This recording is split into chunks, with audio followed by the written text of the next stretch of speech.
গরিব ঘরে রাজপুত নাটকটি যতই দিন যাচ্ছে ততই দর্শকদের প্রিয় হয়ে উঠছে। একের পর এক ধামাকাদার পর্ব উপহার দিচ্ছে এই গল্পের পরিচালক। তবে আগামী পর্বটি আরও মহা ধামাকা হবে। টান টান উত্তেজনা থাকবে আগামী পর্বে। যে পর্বটি দেখার জন্য দীর্ঘদিন অপেক্ষা করছিল এই নাটকের দর্শকরা, ঠিক তেমনই একটি পর্ব দেখতে পাবে তারা সবসময় চাইতো অনিক মেঘলার সন্তানটা যে জীবিত আছে সেটা তারা জানতে পারুক। তবে এবার আসল সত্যিটা সামনে আসতে যাচ্ছে।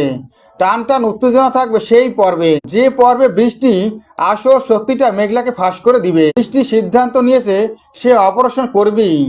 ডক্টর বৃষ্টিকে রিকোয়েস্ট করে অপারেশন না করার জন্য, কিন্তু বৃষ্টি তার সিদ্ধান্তে অটল। বৃষ্টি ডক্টরকে স্পষ্ট জানিয়ে দিয়েছে সে অপারেশন করবেই।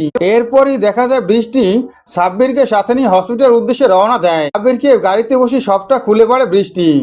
বৃষ্টির কথা শুনে অবাক হয়ে যায় সাব্বির বলে ওদের সন্তান বেঁচে আছে ওরাই জানে না, যেটা নিয়ে ওরা খুব কষ্ট পাচ্ছে।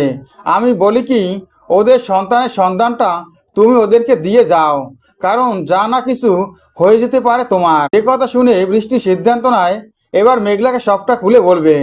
এরপরে মেঘলাকে ফোন করে হসপিটালে আসতে বলে বৃষ্টি ফোন পেয়ে সাথে সাথে হসপিটালে ছুটে আসে মেঘলা বলে কি হয়েছে বৃষ্টি। উনি বৃষ্টি মেঘলাকে বলে তোমার সন্তানটা জীবিত আছে। রাতুরের চাচা চক্রান্ত করে এই সবটা করেছে এবং কোথায় আছে কেমন আছে আমি সবটাই জানি।